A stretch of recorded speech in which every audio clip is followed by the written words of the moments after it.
আর কিছুক্ষণ পরেই ডাকসু নির্বাচন। আর এই ডাকসু নির্বাচন খুবই গুরুত্বপূর্ণ একটি নির্বাচন। ছাত্রছাত্রীদের দাবি মানার জন্য বা এমনকি দাবি উত্থাপনের জন্য এই নির্বাচনটি হয়ে থাকে, বিশেষ করে ঢাকা বিশ্ববিদ্যালয়। আর এই ঢাকা বিশ্ববিদ্যালয়ে যে নির্বাচনটি হয়, সেই নির্বাচনের দিকে খুব আগ্রহ ফিল করে দেশবাসী।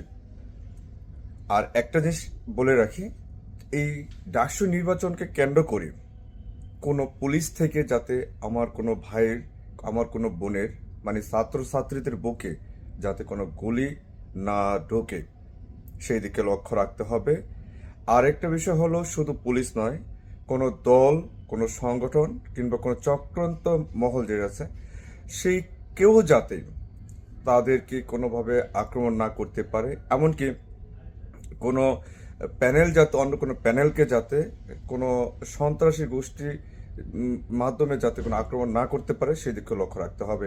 আরেকটা জিনিস, আমার ভাইয়ের যদি রক্ত ঝরে, আমার ভাই যদি মৃত্যুবরণ করে, এমনকি একজন ভাই যদি অটিস্টিক হয়ে যায়, তাহলে তার এই নির্বাচন কোনো মূল্যই থাকে না। কারণ একজন ছাত্রছাত্রীর নির্বাচন যদি তারাই যদি না থাকে, ছাত্রছাত্রী যদি না থাকে, তাদেরই মৃত্যুবরণ করতে হয়, তাহলে সেই নির্বাচনের আমার কোনো দরকার নাই।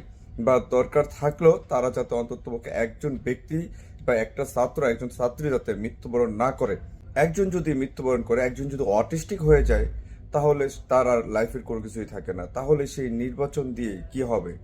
অতএব এই জন্য সরকার, এমনকি যারা প্রশাসন রয়েছেন, এমনকি যারা ডাকসুতে প্রক্টর রয়েছেন, তারা অবশ্যই সেদিকে লক্ষ্য রাখবেন। যারা নির্বাচন কমিশন রয়েছেন, তারা সেদিকে লক্ষ্য রাখবেন, কোনোভাবেই যাতে কোনো গণ্ডগোল সৃষ্টি না করতে পারে কেউ, কোনো কুচক্রান্তকারীরা যাতে কোনোভাবেই সেখানে হাত না ঢুকাইতে পারে, সেখানে যাতে কোনোভাবেই কোনো হত্যাকাণ্ড না ঘটে, এমনকি কোনোভাবেই যাতে কোনো সংঘাতপূর্ণ না হয় এই নির্বাচনটি। আমরা চাই সুষ্ঠুপূর্ণ একটি নির্বাচন এবং সুন্দর একটি নির্বাচন। ধন্যবাদ জানাই সবাইকে। ভালো লাগলে অবশ্যই শেয়ার করবেন। আসসালামু আলাইকুম।